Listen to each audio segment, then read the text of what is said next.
अस्सलाम वालेकुम to all student. Hope कि आप सब खैरियत से होंगे। आज हम डिस्कस करने जा रहे हैं चैप्टर नंबर 1 मेजरमेंट्स एक्सरसाइज के शॉर्ट क्वेश्चन नंबर 5 से 8 तक। इससे पहले लेक्चर में हमने क्वेश्चन 1 से 4 तक डिस्कस किए थे। तो चलते हैं अपने क्वेश्चंस की तरफ। क्वेश्चन नंबर 5 है, what is difference between precision and accuracy. Precision और एक्यूरेसी में क्या फ़र्क है? प्रिसीजन कहते हैं closeness of measured value with each other. अगर आप डिफरेंट वैल्यूज लें किसी भी क्वांटिटी की और वो आपके पास सेम कंडीशन में एक दूसरे के क्लोज आ रही हो, तो इसका मतलब है कि आपकी जो मेजरमेंट है वो क्या है, प्रिसाइज है। यहाँ पे एग्जांपल दी हुई है इसकी बुल आई की। तो आपने ये 5 डिफरेंट रीडिंग ली है और ये रीडिंग एक दूसरे के क्या आ रही है, क्लोज आ रही है। यहाँ पर अगर आप देखें इस एग्जांपल में, अगर आप 5 डिफरेंट जो है वो निशाने लगाते हैं और एक दूसरे के क्लोज हो, तो इसका मतलब आपकी जो निशाना है वो क्या है, प्रिसाइज है, लेकिन वो एक्यूरेट नहीं है क्योंकि वो इस बुल आई से क्या है, दूर है बहुत ज़्यादा। इसी तरह प्रिसीजन जो है, precise measurement has less value of absolute uncertainty. एक प्रिसाइज मेजरमेंट जो होती है उसकी एब्सोल्यूट अनसर्टेनिटी की वैल्यू कम होती है। इट्स मीन कि जिस इंस्ट्रूमेंट से आप मेजरमेंट कर रहे हो उसका लीस्ट काउंट बहुत छोटा होगा, तो वो क्या होगी, प्रिसाइज होगी। यानी अगर आप मीटर राड देखें, उसके कंपैरिजन में आप अगर आप देखें वर्नियर कैलिपर को, तो वर्नियर कैलिपर की जो मेजरमेंट होगी वो ज़्यादा प्रिसाइज होगी as compare to meter rod. और अगर वर्नियर कैलिपर और स्क्रू गेज को कंपेयर करेंगे तो स्क्रू गेज की जो है वो ज़्यादा प्रिसाइज होगी as compare to vernier caliper. High precision mean the repeated measurement yield very similar result. High precision का मतलब क्या होता है कि आप जब रिपीटेड मेजरमेंट लेंगे एक ही कंडीशन में, तो आपको वो सिमिलर रिजल्ट देंगी, जिस तरह यहाँ पे दिखाया गया आपको। एक्यूरेसी की तरफ आते हैं। Accuracy is the closeness of measured value to the true value. Accuracy क्या होती है, ये जो अगर आपको वैल्यू नाउन है, ट्रू वैल्यू नाउन है किसी भी क्वांटिटी की, और आप फिर उसकी दोबारा मेजरमेंट करते हो किसी इंस्ट्रूमेंट के जरिए और वो उस ट्रू वैल्यू के क्लोज हो, तो इसका मतलब क्या है कि आपकी मेजरमेंट एक्यूरेट है। तो इस एग्जांपल में आप देखें ज़रा, 5 डिफरेंट निशाने लगाए गए हैं और वो इस बुल आई के बिल्कुल करीब हैं, लेकिन वो आपस में करीब नहीं है, क्लोज नहीं है।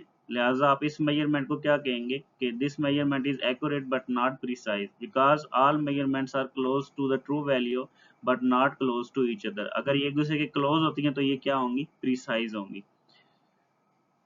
An accurate measurement has less value of fractional or percentage uncertainty. एक एक्यूरेट मेजरमेंट जो होती है उसकी फ्रैक्शनल या परसेंटेज अनसर्टेनिटी की वैल्यू कम होगी। अगर फ्रैक्शनल और परसेंटेज अनसर्टेनिटी कम होगी तो एरर भी क्या होगा, कम होगा। और जिस मेजरमेंट में एरर कम होता है उस मेजरमेंट वो मेजरमेंट एक्यूरेट कहलाती है। लिहाजा अगर फ्रैक्शनल और परसेंटेज अनसर्टेनिटी कम होगी तो आपकी मेजरमेंट क्या होगी, accurate. High accuracy means the measurement is very close to the actual value. अगर आपको किसी क्वांटिटी की वैल्यू नाउन है, अगर आप लेंथ ले लें मीटर रॉड के जरिए मेजर की गई 5.1 5.2 सेंटीमीटर, अगर 5.1 ट्रू वैल्यू है और आपके पास जो डिफरेंट वैल्यूज आती हैं वो 4.9 5 और 5.2 आती है, तो ये सारी क्या है, इस 5.1 के क्लोज है। लिहाजा एक्चुअल वैल्यू की जो क्लोज होंगी वो क्या होंगी, एक्यूरेट मेजरमेंट होंगी। नेक्स्ट क्वेश्चन की तरफ चलते हैं। क्वेश्चन 6 है, what is the principle of homogeneity of dimensions. Dimensions की होमोजेनिटी से क्या मुराद है और ये प्रिंसिपल क्या कहता है आपको। तो हम क्या कहते हैं, इसको डिफाइन कैसे करेंगे। अगर आप किसी भी इक्वेशन, फिजिकल इक्वेशन की डायमेंशन चेक करें लेफ्ट और राइट साइड की और वो डायमेंशन इक्वल आ जाए, तो हम कहते हैं कि ये जो इक्वेशन है ये डायमेंशनली करेक्ट है या कंसिस्टेंट है। इसी को प्रिंसिपल ऑफ होमोजेनिटी कहते हैं। To check the homogeneity of an equation, we take the dimension of on the both side of the equation. If the dimension of both sides are the same, then the equation is dimensionally consistent. अगर दोनों side की dimension same आ जाए तो वो equation dimensionally correct होती है। इसी को क्या कहते हैं, प्रिंसिपल ऑफ होमोजेनिटी। यहाँ पे कुछ एग्जांपल दी हुई हैं, ये एग्जांपल आपकी बुक की है। अगर आप चेक करना चाहते हैं first equation of motion given है आपको कि ये डायमेंशनली करेक्ट है या नहीं है, तो आप पहले V F is equal to V I plus A T, पहले लेफ्ट हैंड साइड लेंगे। वी एफ इसकी डायमेंशन है एल टी माइनस वन, क्योंकि ये स्पीड है तो स्पीड की डायमेंशन क्या है, L T minus one. Right hand side पे क्या है, V I plus A T. V I की अगेन से एल टी माइनस वन आएगी प्लस एक्सेलरेशन की एल टी -2 और टाइम के लिए कैपिटल टी आएगा। अब यहाँ पर L T -1 as it is plus यहाँ पे टी पावर 1 है और यहाँ पे टी पावर -2 है। ये दोनों ऐड होके टी पावर -1 बनाएंगे। अब ये दोनों जब ऐड होंगे एल टी -1 और एल टी पावर -1, इससे 2 टाइम एल टी पावर -1 आ जाएगा।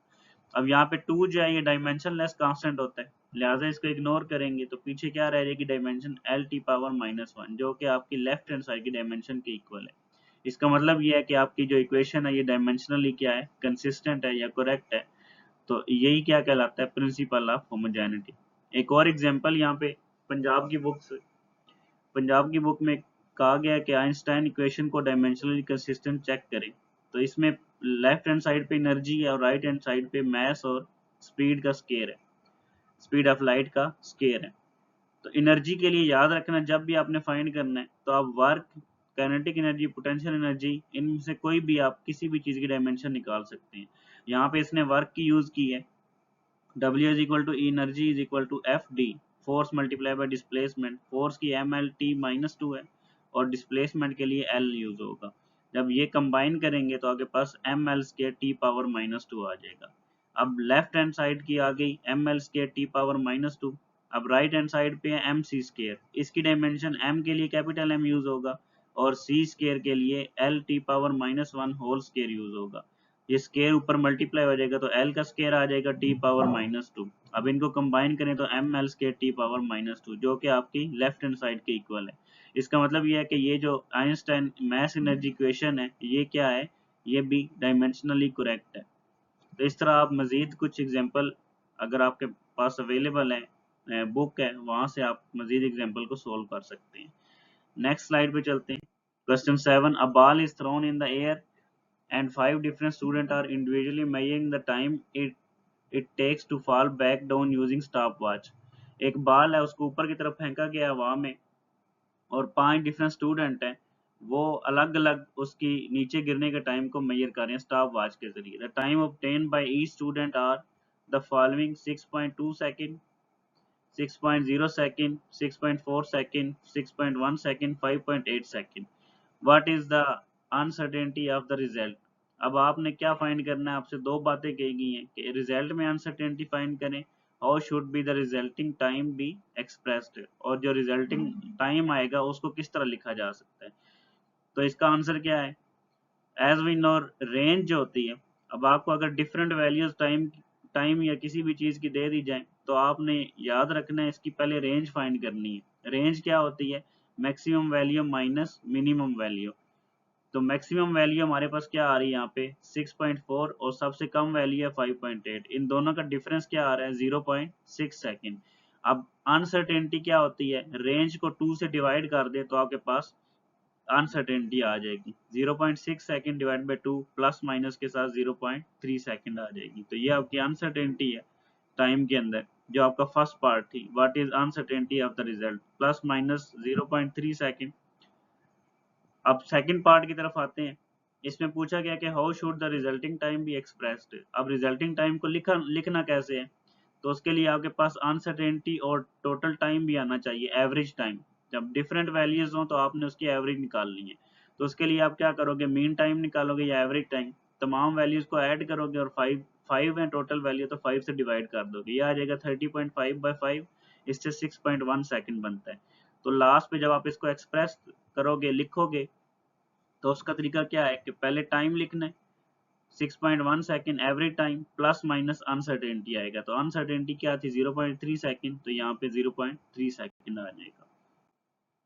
क्वेश्चन नंबर 8 है, the energy of photon is given by E is equal to HF, find the dimension of Planck's constant H where F is the frequency. अब energy, ये Planck's की equation है E is equal to HF, इसमें जो Planck's constant है H, इसकी आपने जो है वो डायमेंशन फाइंड करनी है। फिर एफ क्या है, यहाँ पे फ्रीक्वेंसी है, तो यहाँ पे E is equal to H F, पहले इसको रीअरेंज करेंगे जिसमें से H की इक्वेशन बनेगी H is equal to E over F। अब डायमेंशन फाइंड करनी है आपने, तो E की डायमेंशन H की क्या होगी, dimension of E over dimension of frequency. E again से एनर्जी है, तो एनर्जी की डायमेंशन क्या होती है, आप यहाँ इसको वर्क से भी निकाल सकते हैं, M L square T power -2, और नीचे फ्रीक्वेंसी टाइम का रेसिप्रोकल होती है, तो यहाँ पे t पावर -1 आ जाएगा। जब इसको ऊपर ले जाएंगे t पावर -1 को, तो ये -2 में ऐड हो जाएगा, प्लस हो जाएगा, -2 + 1 से आपके पास क्या आ जाएगा, -1। तो प्लैंक्स कांस्टेंट की जो डायमेंशन है वो क्या आ जाएगी, ml² t पावर -1।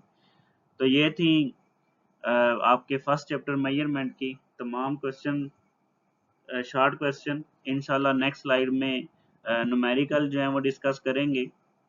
अगर कोई भी क्वेश्चन है आपका जो इन शॉर्ट क्वेश्चन से रिलेटेड हो तो कमेंट सेक्शन में ज़रूर पूछेगा। अल्लाह हाफिज़।